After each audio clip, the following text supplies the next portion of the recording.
Jordan versus LeBron, Muhammad Ali, Mike Tyson, and Floyd Mayweather, Messi versus Ronaldo versus Pele. Everyone loves a GOAT debate, but who's the GOAT of CrossFit? First, we have Rich Froning, one of the pioneers of CrossFit. The Cookeville, Tennessee native started his competitive career with a second place finish at the 2010 CrossFit Games and caught the attention of the community immediately. From there, he went on to win 4 consecutive CrossFit Games titles in 2011, 2012, 2013, and 2014. After retiring from the individual competition scene, Rich led multiple teams out of CrossFit Mayhem and tore through the team division at the CrossFit Games, winning 15, 16, 18, 19, 21, and 22. His only time not standing on top of the podium in the team division came in 2017 when CrossFit Mayhem finished second behind Wasatch CrossFit. In total, Rich has been on the podium every single year that he competed at the CrossFit Games, individual and team alike, a feat no other man in the sport has touched, with the exception of one guy. Matt Fraser, the winningest individual male competitor in CrossFit Games history. Matt originally came onto the scene in 2012 after his time as a U.S. junior national weightlifter. Matt also started his CrossFit career with a second place finish at the Games, coming second to Rich Froning in 2014, the only time the two shared the floor together at the CrossFit Games. Fraser followed up his rookie debut with another second place finish in 2015, this time behind Ben Smith. After 2015, a year Matt has been on record saying was disappointing for him, he was nothing but dominant. Matt never lost in live competition again, on his way to winning 5 straight individual gold medals at the CrossFit Games and looking absolutely untouchable while doing it.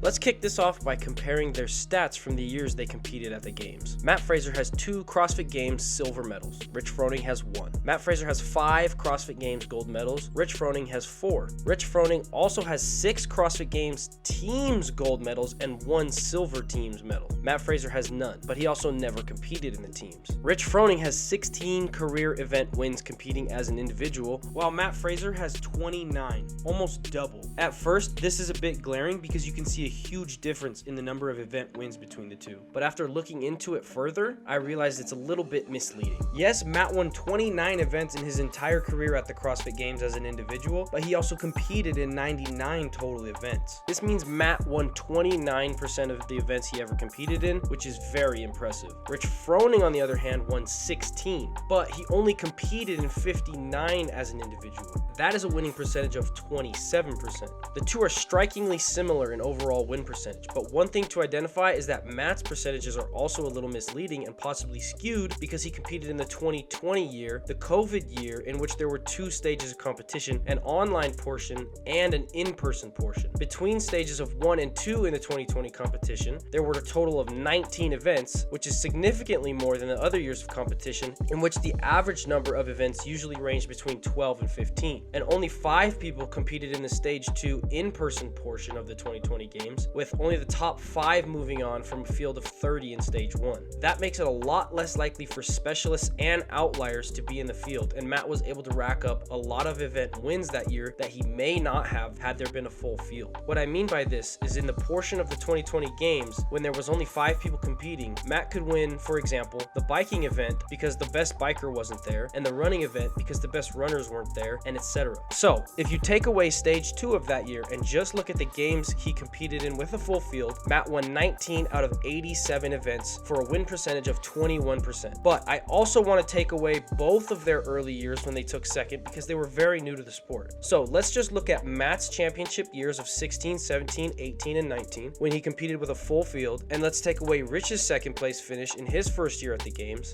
So when you compare those 2 eras, Matt won 13 of 54 events for a win percentage of 24%, and Rich won 14 of 50 for a win percentage of 28%. If you look at their championship years as an individual with a full field, you'll see Rich had a little bit of a higher winning percentage. But again, this does not tell the full story. You see, although they had a similar winning percentage, with Rich's even being a little bit higher, Matt was actually much more dominant over the field than Rich was.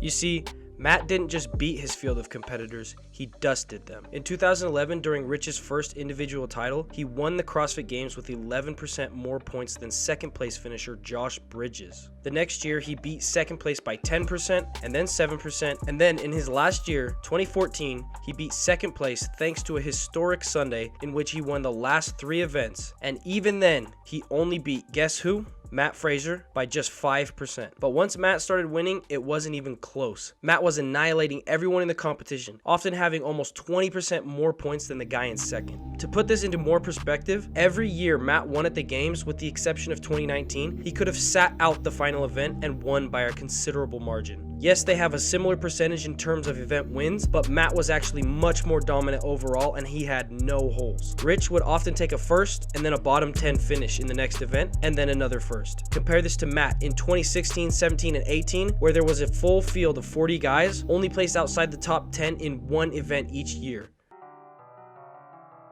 Now that we have compared their careers and numbers to their respective fields, let's talk about their fitness compared to each other. Call this the eye test. Just looking at them and what they have done, them as a competitor and an athlete compared to each other. Oftentimes when comparing who was fittest, I have heard people compare 2014 Rich during his last individual championship to Matt Fraser's peak of 2018 to 2020. But what I think gets missed is that although Rich was not competing as an individual during those years, I think that the 2018 to 2020 period is actually around when Rich's peak was as well. Rich in his early years had some decent holes in his game. Early on, he struggled with swimming events, and then even in his last year at the games in 2014, he absolutely bombed the endurance event triple threes, finishing 37th out of 40 competitors. This is when we have that notorious moment of Rich walking during that run portion of the event, but he kept working on these things and had them cleaned up by the late 2010s. For example, had he been an individual in 2018 when they repeated the workout triple threes at regionals, I guarantee he would have had one of the best scores in the world. Yes,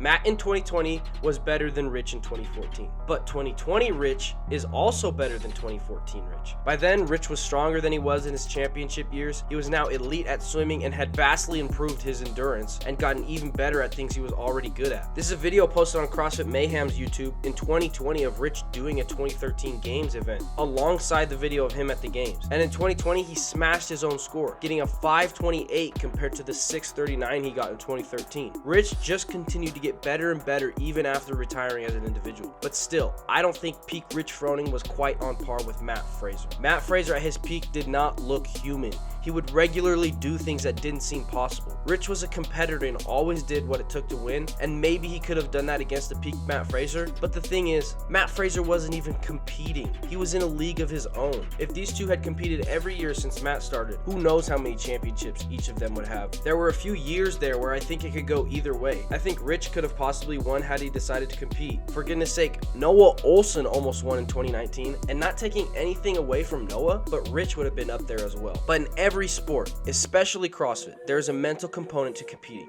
an edge you have to have, a desire to put yourself through the physical and mental suffering that is preparing for and competing at the CrossFit Games. And by 2014, that desire was gone for Rich. Yes, maybe Rich could have won 2015 and some combination of 2016 to 2019. But then again, Matt could have kept winning after 2020. We could go on with hypotheticals all day, but they each did what they were capable of, and both finished on their own terms, on top, and that's something you have to respect. The CrossFit Games is a sport. There are times of peaking for the season, advantages you can gain by having things dialed in and a team behind you, but put all that game stuff, fun stats, and theories aside for a moment, and just think of pure CrossFit methodology. Let's say we were to take them both at random. No special preparation, could be in August, December, or any time over the last 13 years, and put them through a complete test. Who you got? Yes, I think Matt Fraser had the higher high, but if I'm taking my chances on any given day, I'm going with Rich. I'm going with Rich because Matt has said numerous times in interviews that he takes time completely off the games after the CrossFit Games. No training, no set diet, no morning or nighttime routine for weeks. And if you know anything about Fraser discussing his routines in other podcasts, you would know how far he is deviating from his training lifestyle once the game season has ended. Rich, on the other hand, works out the day after the games. Matt does training cycles and periods of deload. Matt treated the CrossFit Games like it's a job, a professional sport. Rich just trains. It's the reason Matt had a higher high, but Rich's fitness longevity is unmatched. After Matt retired, he did a bunch of bodybuilding. Rich just kept doing CrossFit.